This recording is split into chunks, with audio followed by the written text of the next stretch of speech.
Good evening, ladies and gentlemen. As we open tonight, Wayne Thiebaud, Draftsman, the exhibition that will be on at the Morgan until September. This is the first evening. We have a sold-out house, as we should, and it's a pleasure to introduce Wayne Thiebaud and Isabelle Dervaux in conversation. Ingres, Jean-Auguste Dominique Ingres, wrote that drawing was the probity of art. Wayne Thiebaud says it in a slightly more straightforward manner: drawing keeps you from cheating. And he's spoken about his drawings, the public aspect where drawings are made to be shown, and then he's written about private drawings where they're made mostly for research, and you don't even care whether they're seen or not. Well, we do care, and in the exhibition that is on view, we have a wall of these wonderful sketches. Isabelle has selected an exhibition of some 80 works that survey Wayne Thiebaud's production in different graphic media from 1940s to the present day. Ever since his paintings of pies and hamburgers were shown at the Alan Stone Gallery in New York in 1962, a sellout exhibition, this Walt Whitman of the delicatessen, Mr. Thiebaud, has been known for his colorful paintings of cakes, candy, and other everyday foods. But his works on paper have yet to receive this careful review, and this is one of the pleasures, the chief pleasure of the exhibition that we are presenting to the public. I want to remind us that Wayne Thiebaud, as is seen in the exhibition, is a constant consumer of art of the past, a looker, a close observer. And it's very moving to see a sketch made in 1981, some 37 years ago, when he was visiting MoMA and the Morgan. He saw Matisse at MoMA and made a little jotting, and he saw the neoclassical artist Proudhon, less well known, at the Morgan, and made a jotting of that. So we are thrilled to have this exhibition here. I want to commend, as Vogue called her, the indispensable Isabelle Dervaux, the Acquavella Curator of Modern and Contemporary Drawings, who's worked hard on this project in consultation with Wayne. We're grateful, very grateful to the Acquavella Galleries, who provided a great support, both financial and moral and practical, and to Gail Gilbert, Alan Stone Projects, Aggie Gund, the Meckler Foundation, the Wyeth Foundation, Nancy Schwartz, and our own fund, Charles Peirce Fund for Exhibitions. We're looking forward to this evening, and we encourage you to see the exhibition and see it many times. Isabelle, over to you.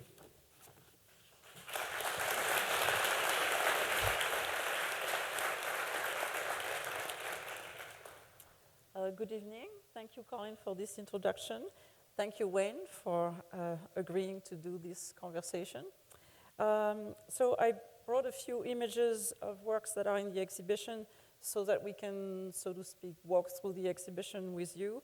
And I know you also want to make comments more generally about drawing and teaching, so we will do a little bit of all of that. So the focus of the conversation will be drawing, the role it plays in your practice and in your teaching. We'll talk for about 45 minutes, and after which Wayne has indicated that he will be pleased to take questions from the audience.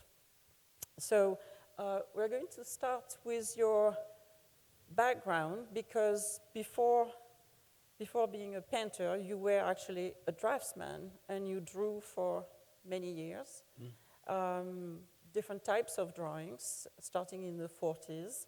So do you want to talk about that? Trying to figure out how to draw, mostly, and taking books out of the library and seeing what I should be doing, but mostly just experimenting and trying to find various materials that would produce a certain kind of line, or very much because I was not in art school, looking at other people's works, and very much influenced by American comics. I've since learned that so many American painters started as cartoonists, and I think the critics think I'm still a cartoonist. And that to me is a compliment, because I love cartoons and the idea of caricature, which is so much a part of stylization. So you went to trade school, not to art school, right? Right. And so the types of drawings you were doing at first were more like illustrations, advertising, Yes. fashion drawing. Mm-hmm. How to put a hat on a head, for instance.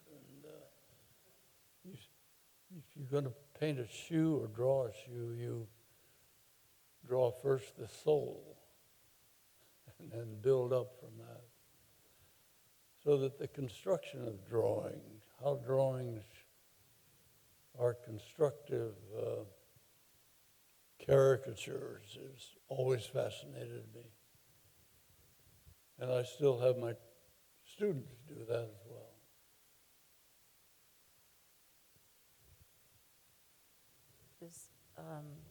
So the photo is when you were in the army during the war, and an early cartoon that is in the exhibition. This is the comic strips you made when you were working at Rexall Drug. Is what? The comic strips you made when you were working at Rexall Drug. Yes, I think it's terrible. So we're going to skip. Okay, then you go to New York in the mid-50s. By then you have pretty much decided to, Yes, become an I artist. went back to the university to get a degree so I could teach, not knowing that I didn't know how to teach. And it was a shock to find out that I was doing that. I was doing it for all the wrong reasons, to try and support my family. So that if someone had told me I was ever going to be a teacher, I would have given him the worst tongue lashing he could have ever had. I'm never going back to that institution. Fortunately, I sort of fell in love with teaching, and it's been a great education for me. So why did you decide to take a year off to go to New York? You were in California, Yes. Sacramento, and you decided in 1956 to take a year off to go to New York. Yes, but I didn't get a sabbatical at the city college. I just went back thinking that I could sell cartoons again. I was sadly mistaken. Did you send some to the New Yorker? Never made the New Yorker, no. But later on, you had covers. Yes, well, John Updike and I had a conversation that we sent our cartoons, and we were absolutely convinced that they never even looked at the cartoons. They came back so quickly. And, you know, he was a very good cartoonist. Mm-hmm. But then we were happy that he got his stories in, and they asked me to do a cover. I was absolutely shocked. But fun to do. Okay, so let's get back. In the mid-50s, you go to New York. Why did you decide to go to New York? Well, I had my heroes by then. William de Kooning and the whole fascination with abstract expressionism as an American movement. And they became heroic to me in terms of their quest. So I just started imitating them, see if I could sneak in some of their flourishes and drips and smears, and I got a little friendly with Bill de Kooning, and he told me, he said, you're not that bad a painter, but he said, you're making what we call the signs of art. And I asked him what he meant. He said, well, try to make it look like art, whatever the art that's going on, people are talking about. The drips, the smears, the fancy signatures, awkwardness, all of those mannerisms. And he said, you should, why are you trying to be a painter anyway? You haven't got anything interesting to say. And of course he was right. But he gave me very good, friendly advice, said, find something you know something about, that you've experienced, and something you like or you love. You want to develop some passion about something. It can just be a brick or a tree, but you have to prove that you really are interested in that subject matter.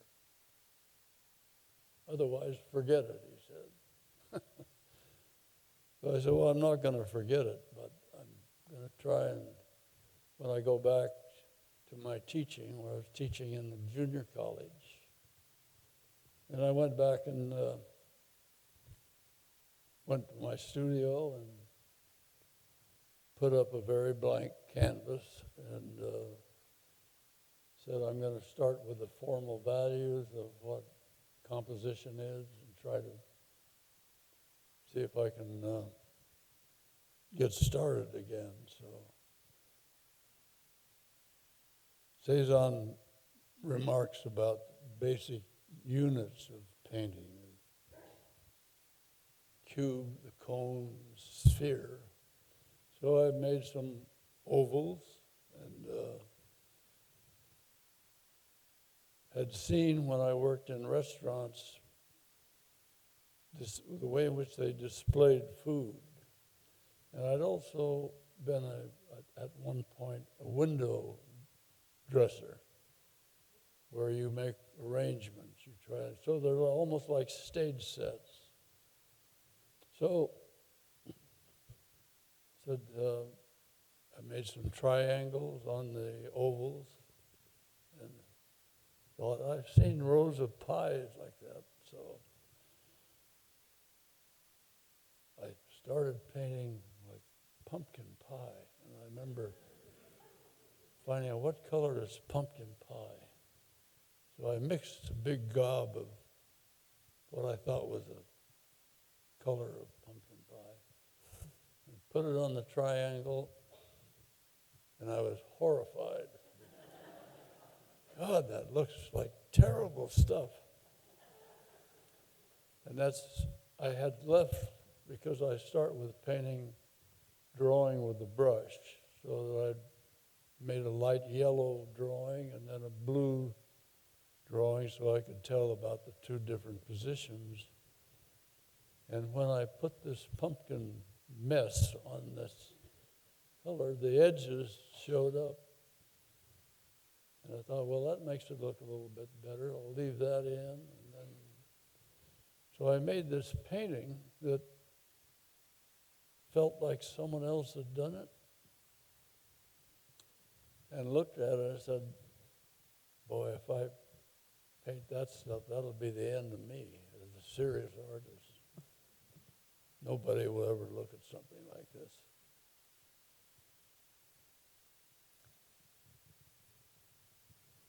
So this was one of the paintings you made in New York related to the These drawing. These are some of the windows, yes. Yes, exactly. So in fact, you were already doing... I'd walk the streets at night and had little squares of canvas that I'd go back and paint from memory what I'd seen or tried to. Mm-hmm. And so at this point, drawing was related to your paintings. You were making sketches for...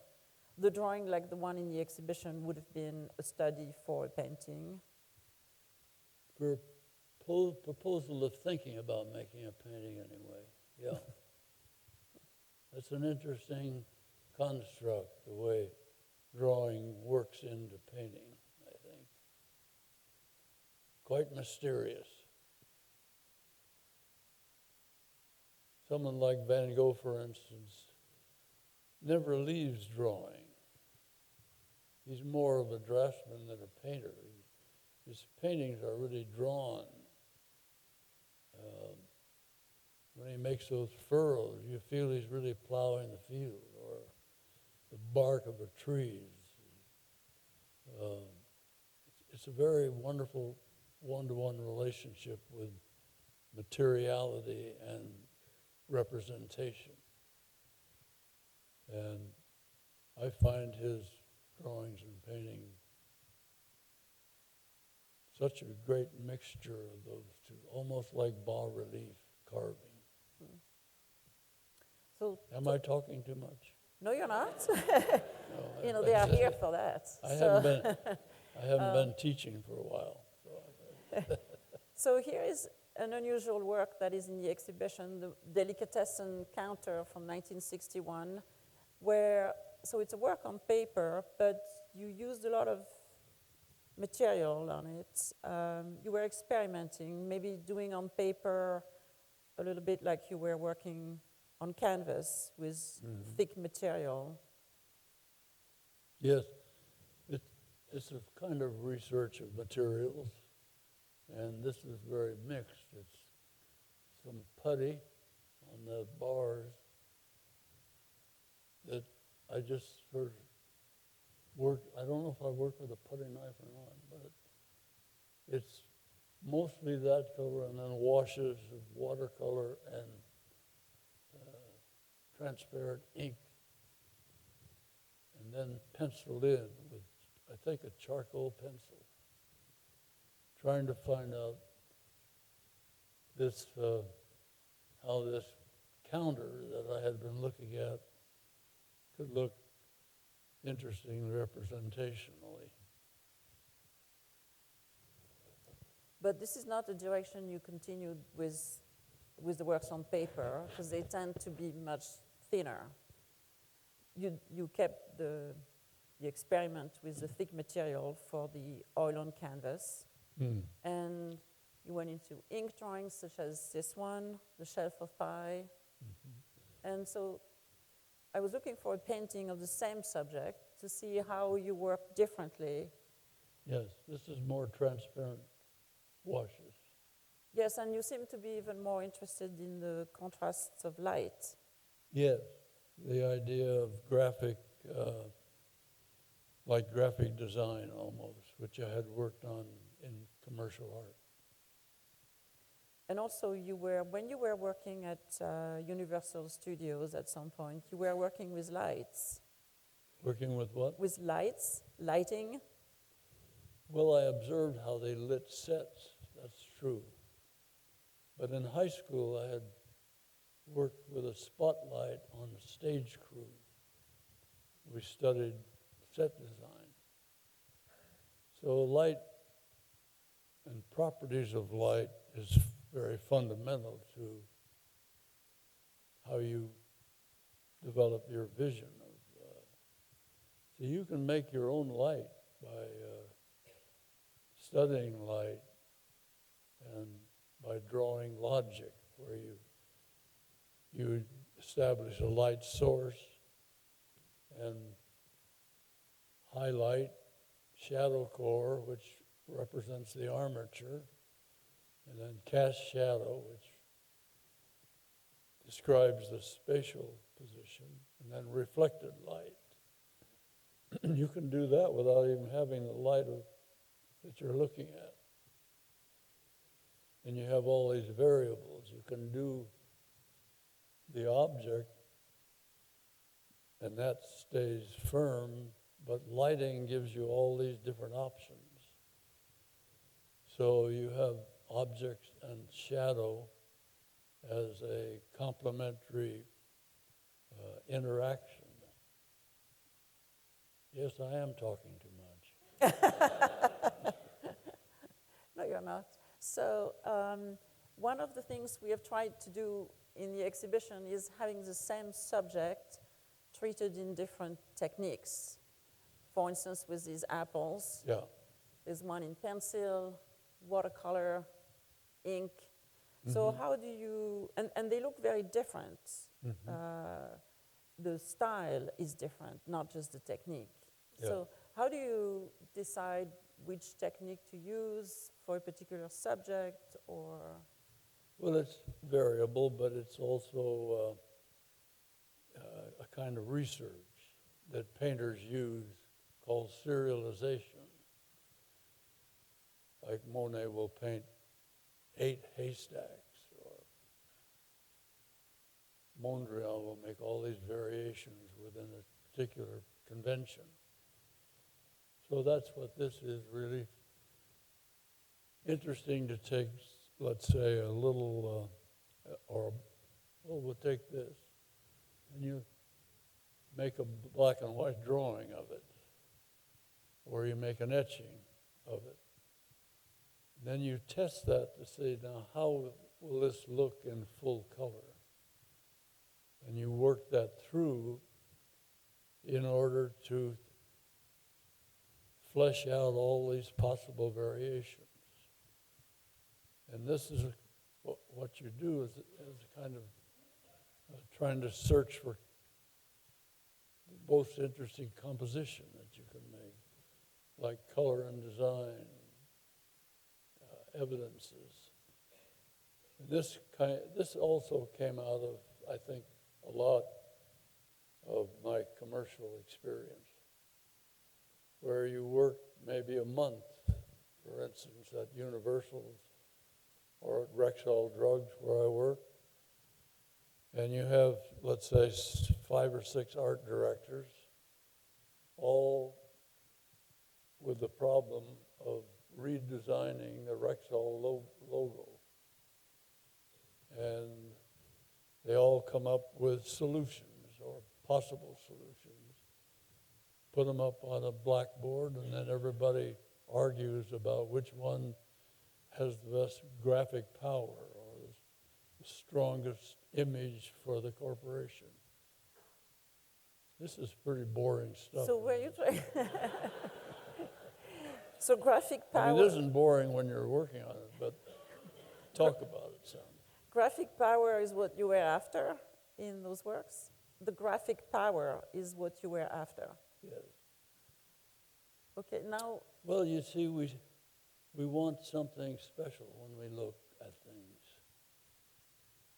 And it can be a great trap because you might become so melodramatic, for instance. You have to be careful about overdoing it. So there are all these registered signposts of traps that can get you. Say the difference between John Singer Sargent and Boldini. In my view, he goes over the top. He just. You mean Boldini? It's an elaborate tour de force. One more strip. Anyway. So. You have good questions. What about the best? What about the pastel? You have done a lot of pastel. I love pastel. Yeah. What attracts you to it? Or? Degas. But it's a kind of pure medium in a way.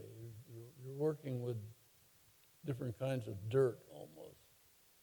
One of the messiest things. But it's almost a kind of purity there for me. You can put just a big gob of beautiful element, cobalt. You mean the color, pigment? Yeah. Yeah. Mm-hmm. And it doesn't have to be glazed, it doesn't have to be modulated. You can modulate it, but I find it one of the directest mediums, and probably sort of almost the queen of drawing.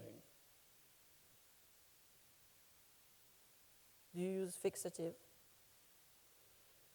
Degas was secret about his fix-it, wasn't he? So you are going to be too? That damn guy wouldn't reveal, apparently. But I think he kept a steam pot going, and he'd take the and sort of brush it down. I don't know what. Some people say he used camel urine as a base, for instance. You mean Degas? Yeah. That's what he used? You can also burnish it with a harder pastel, but it'll never stay there. It's always sort of leaking, drifting like dust does. Beautiful medium.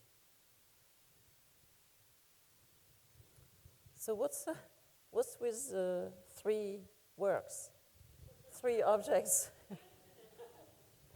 3 apples, 3 ice cream cones, 3 drink syrups? You think it's a magic number? I'm asking you. We'll have to go to Greek trigonometry maybe to find out. The 3 graces. The golden mean and sort of. I don't know. I try to vary it. Maybe the Trinity. There's a religious symbolism behind it. Make it sound really important.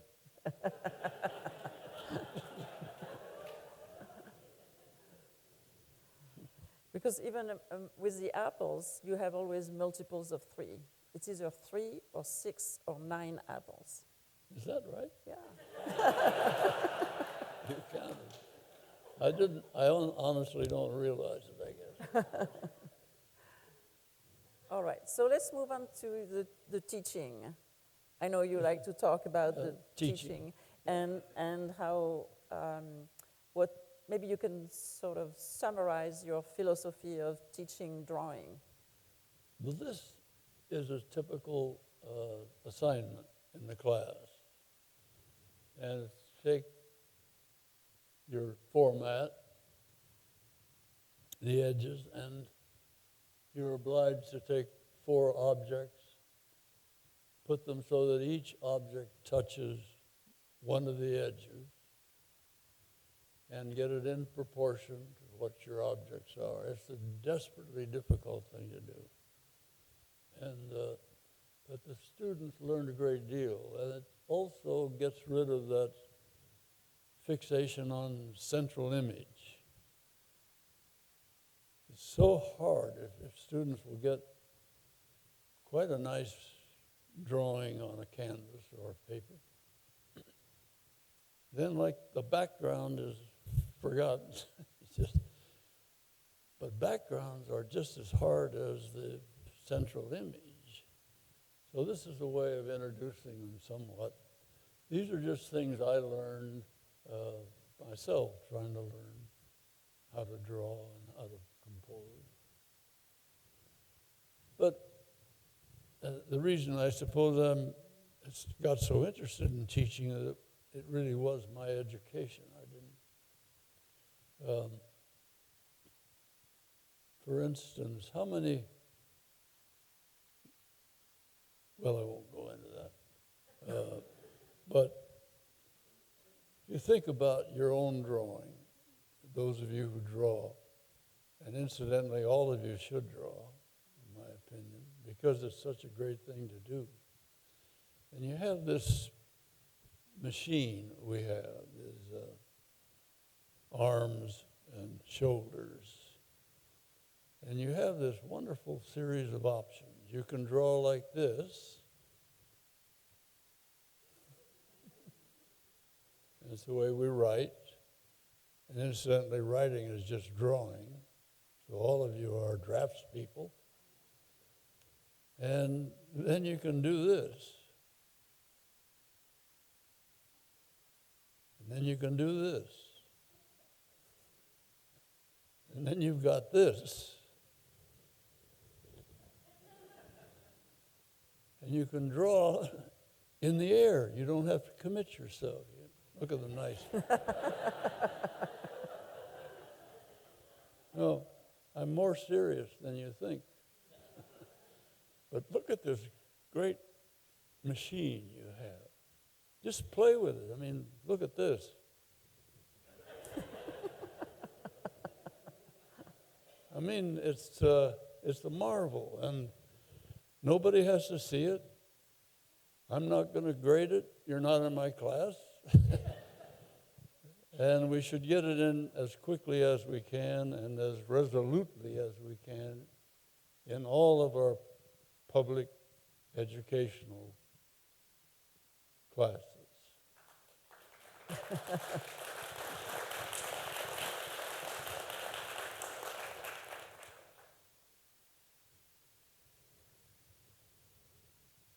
This is an unusual drawing for you. This is what? Unusual. Unusual. Yeah. Yeah.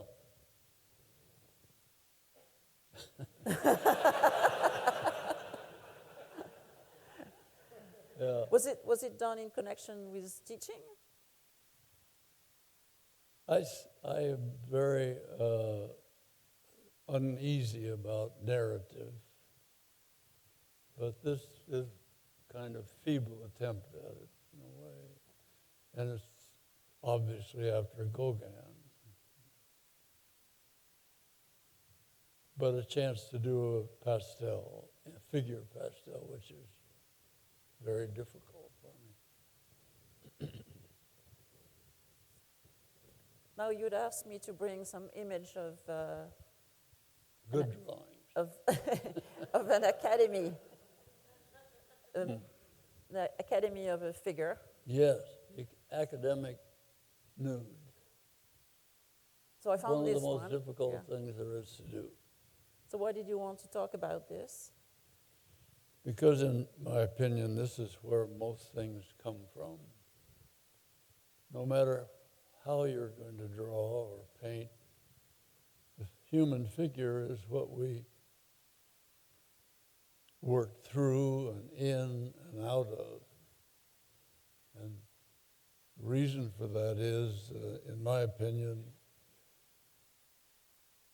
what Gloria Steinem said was the most revolutionary emotion, and that's empathy. The way to develop a finer and finer feeling of empathy is to really take time to find out how difficult the human body is to actually portray. Obviously, probably these drawings are the least interesting drawings to most people,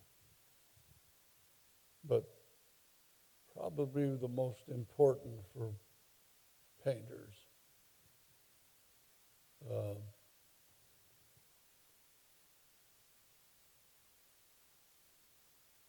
You see, we know it so well, this sense of equilibrium. When we begin to walk, we're on these little feet and always holding on to something. And if we go over there, we go like this. But once we stand up, and your grandmother or your mother's standing over there and you're saying, come on, yes, come. We have to fall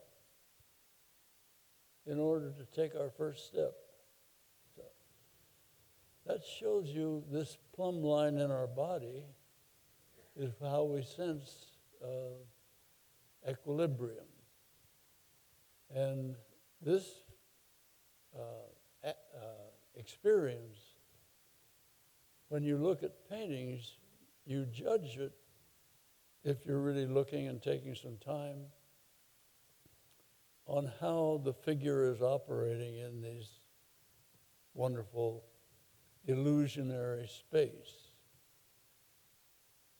And if we're going to lie like that about making this fiction make it convincing is a very difficult thing to do.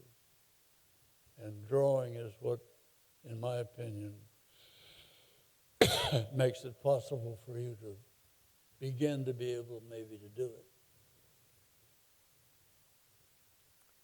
Here is the Prud'hon mentioned earlier.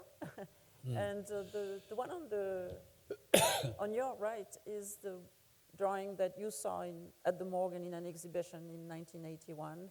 Yes. Although it belongs to the Met, but the one on the left belongs to the Morgan. Mm-hmm. But I mean, those. Did you want to talk about those, or should we move on?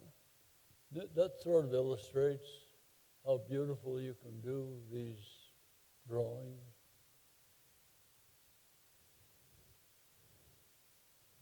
Let's And move how to difficult it is to get to that. We gave a little talk at the Art Students League, and the student drawings were all on the walls. Most of them terrible drawings. But they had the courage to try, and that discipline. The trouble is that it has a high fatigue factor. You look when let's say you're drawing that, oops, gone. Oh, you wanted the Prud'hon? Yeah. Here we go. You have to learn to scan. In other words, when you're drawing the nose, you have to also be looking at the toe. So your eye has to be retrained. Learning to draw is just learning to see more clearly and more organized ways. That's another side benefit of learning to draw. You're going to learn to see a lot better and a lot deeper. Okay, you've said it, Wayne. So I know you wanted to to talk about other artists. Yes. So that's why I brought the Morandi. Of course, in the exhibition we have your copy. So the one in the exhibition, the one that Wayne did, is on your right. On the left is the original, and then a painting from the same series. So Morandi is a big sort of idol for you. You have written a beautiful text about him. Right. So what's particularly important for you in Morandi? Why do you like him so much? His illustration of a ineffableness, which is so hard to obtain. How to get it just right and not too much. As a matter of fact, so it's in a way still developing. His other great achievement is that when he pushes those things to the center, he is illustrating compaction where there really isn't quite enough room for any of those objects to really occupy that space. But there's this great wedging and pushing that he gets into these marvelous, very quiet, very beautiful paintings. If he uses color, his basic color area would be, the red would be something like maybe Indian red, or maybe even burnt sienna. The yellow would be a very pale yellow ochre. And the blue might be a very deep black blue. So he's managed also to reduce his options to the minimum. And I think he is a kind of basic minimalist painter. But he has this kind of repertory little theater where you'll see these wonderful objects performing different roles and moving them around. So he's got his little Cecil B. DeMille theater And that also is something else I'd like to talk about, and that's the use of memory, where he's using his memory as much as he is his observation. This is another thing, I think, which enriches work that's not very much talked about. We saw this at the Met today, this wonderful Haymaker Bruegel painting, which has to be done from memory. Why? They just look like memory rather than figures. There's stubby little forms and feet, and the food looks, and they're laying out like this with a big belly, and a shoe up like that. You get people posing like that out there? But that's the same illustration that's so important. That's why, again, you want to draw as well as you can the figure so you can call upon these various things we're composed of. So you can express the patella or the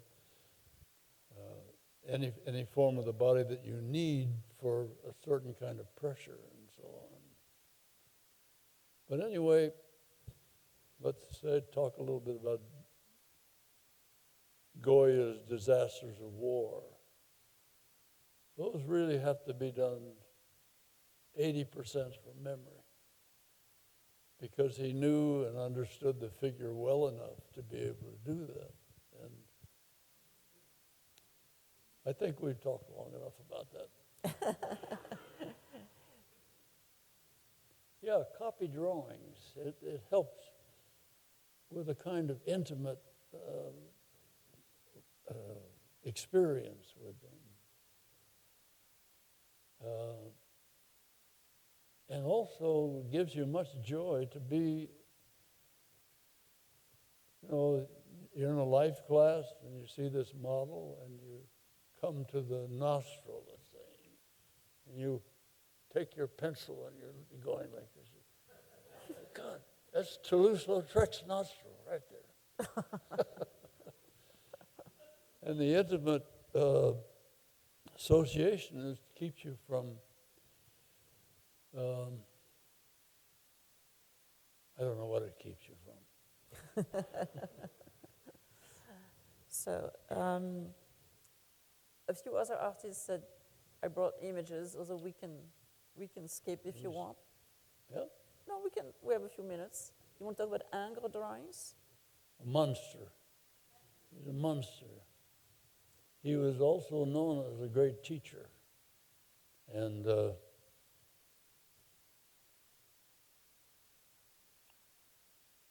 he's one of the people that helped develop these interesting drawings. For instance, I understand, had this drawing table, and it would be up here, and underneath that would be where you would be drawing. So that as you look out the model, you don't see what you're drawing. You're trying to draw the model without seeing it by contour. And if you've been to art school, you know that they do a lot of contour drawings. That's where it comes from, called blind drawings. And Ingres had, when it was so apt that his contours are exquisite, and that focus of almost learning to move your implement with your eye without looking at what you're doing made it possible for him to do an awful lot of drawing. And if the proportions are a little off or whatever, that was not nearly so important as the feeling for edge, a kind of sculpted edge. He makes a lot of wonderful cubist drawings. There's a drawing where he has something like this, I remember. And this looks like a leg of lamb, almost. It's so big and out of proportion, but I think this is the birth of Cubism. Well, Cubism goes a long way back. But today, Picasso is noted to have copied those drawings and made them planimetric so that those different views, and if you look carefully at Ang, he's liable to distort. He'll have at the Frick, you'll notice this beautiful painting of a woman on this beautiful skirt. But this arm is coming out of her midriff, clear up here. This really is like that. So when Picasso copied that planimetrically, he's disassociated those, which makes these various points of view so interesting, so exciting. You've talked too much, Wayne.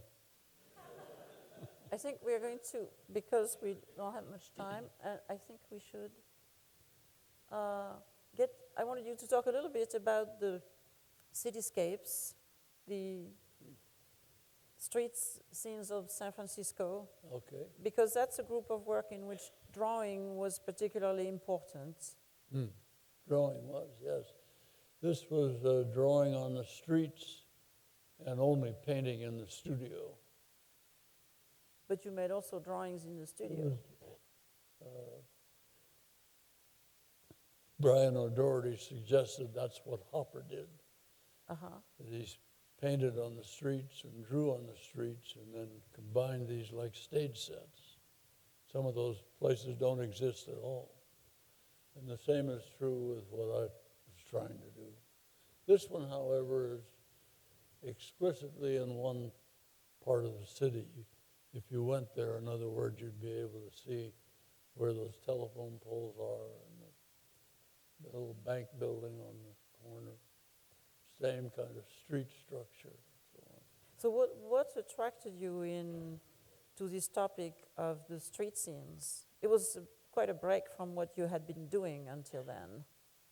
Yes, just a chance to reorganize compositions which you could make extreme relationships with and to try and get some drama. See, San Francisco, if you've been, is all built on hills, 7 hills, I think. So there are all these dramatic ups and downs. And that's what I tried to work on. That's a very dramatic one. Yes. Never make a composition that goes from point top to bottom. That's not acceptable. But to play around with it, that's the fun, to see if you can make something reasonably interesting. And I am interested in extremes because it's interesting to do. And those street pictures were about 14 years of work. Mm-hmm.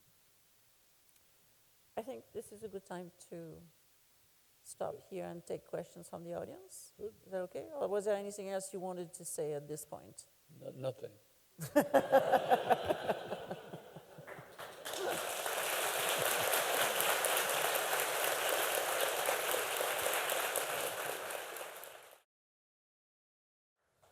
So if there are any questions, okay, we'll start and try to move back. Go ahead. Hi, Wayne. Hi, Wayne. Hi.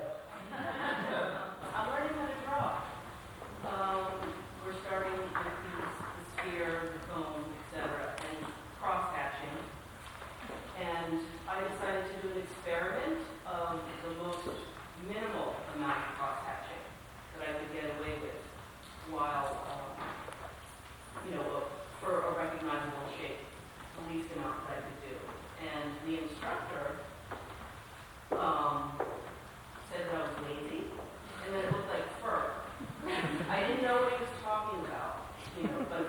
my mind, I thought, okay, well, maybe you're anal. But I didn't say that. So, do you find a benefit in doing that? In Cross-hatching?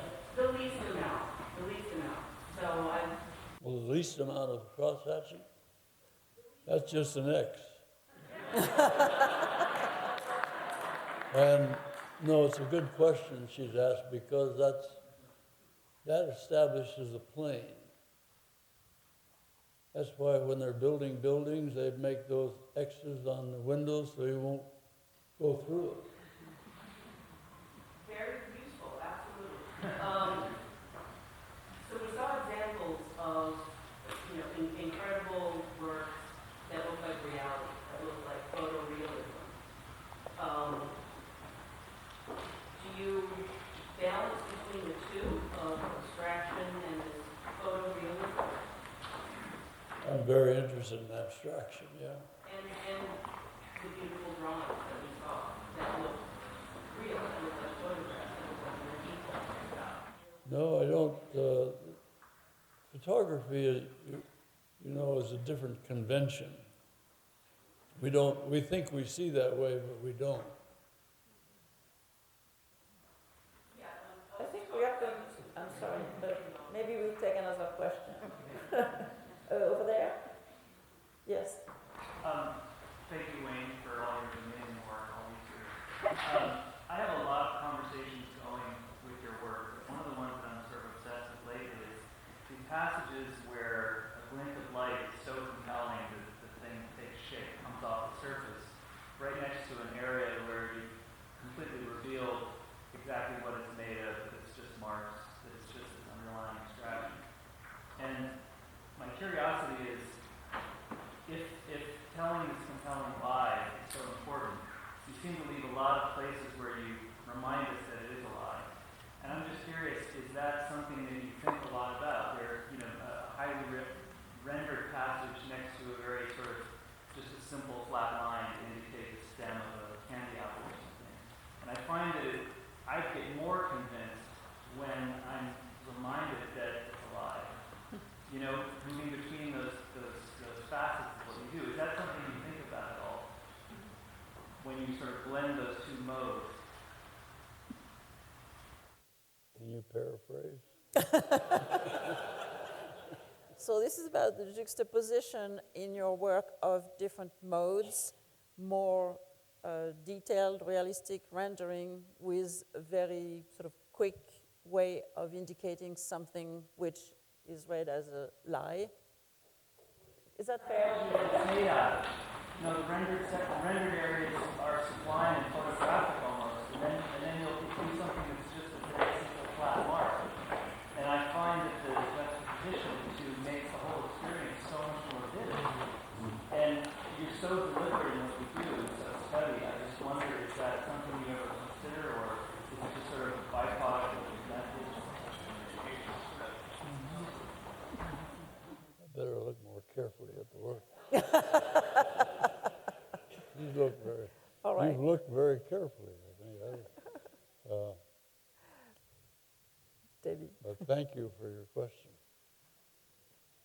This is the perfect work to have up for my question, which I've seen through almost all of the slides in the works, but shadows are so alive in your work. And when you were speaking earlier about memory, are your shadows, for the most part, coming from your memory or what you know? Earlier you were talking about if you know light, then you can make light. And so I'm assuming, obviously, shadows are part of light. But your shadows are truly phenomenal and make so much depth in all of the works that it makes the eye, for me, almost feel like I'm bouncing. I can bounce in various dimensions with my eyes. This is about the shadows. Basically, where do they come from? Memory or? Well, they're manipulated, as we talked about when you have the object, they play a different role. In other words, if the light was coming instead from there, from here, the shadow would come over here. If it was coming from more directly down, it wouldn't be much of a shadow or part of a shadow.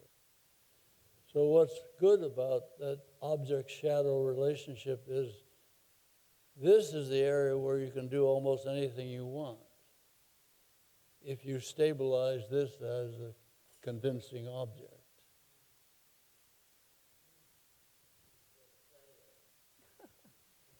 Okay, let's move on the other side.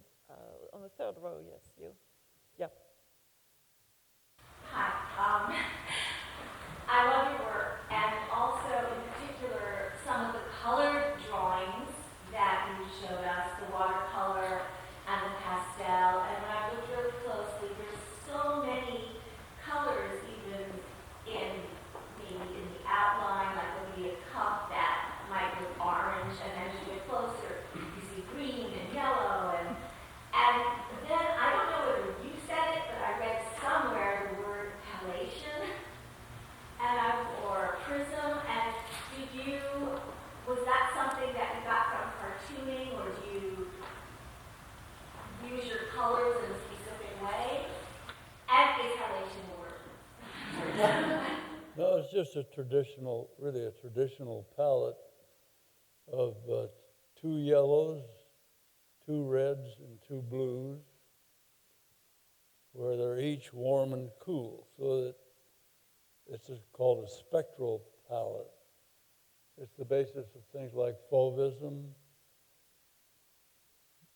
Indian miniature painting, a lot to do with the Mideast colorations. Then you have Matisse and Bonnard, who use that kind of palette to create, rather than imitating light, and as we just discussed here, they're using the color, where the color creates the light by interaction. The word halation it works on that principle, the law of simultaneous contrast. Okay.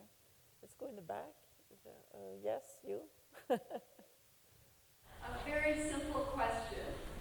I just want to know, in your wonderful painting, Jolly Cones, what inspired Jolly Cones faces? Which painting?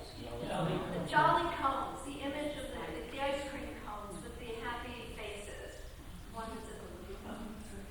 The one that's in the Laguna Museum. Oh, Eleanor knows. What? yeah. It's the ice cream cones that are upside down with the smiley faces on them. The upside down ice cream cones. What inspired you to do those? Oh, the clown cones? They exist all over the place. I just saw them. I didn't invent them, no. All right, go ahead. Hello. I read that you worked for Disney before the war. My dad worked for Max Fleischer on Popeye and Gulliver's Travels. When he said their impression there was the Disney artists were a little more restricted. What was the impression from your side of the Max Fleischer artists? Or was there an impression, and what was your experience working with Disney? Mine pretty limited, because I was just a kind of on probation, 16 years old, and they fired me in the process of about 6 months. But there was that difference, certainly, I know. You should have gone to Fleischer. They loved it. They loved what you meant. Yeah. Yes, Michael. Wayne, Isabelle showed us your drawing after Morandi, and I just had a very, very specific question. most artists wouldn't do this, but you reproduced Morandi's signature underneath the drawing. And it was a very specific choice, and I was wondering why you did that. Did you hear? When you did the reproduction of the Morandi drawing, why did you reproduce the signature as well?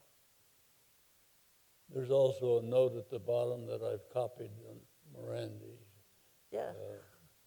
So you want to be sure you're not making a forgery. But why were you copying also the signature? Since you were not making a forgery. Beautiful signature. Yeah.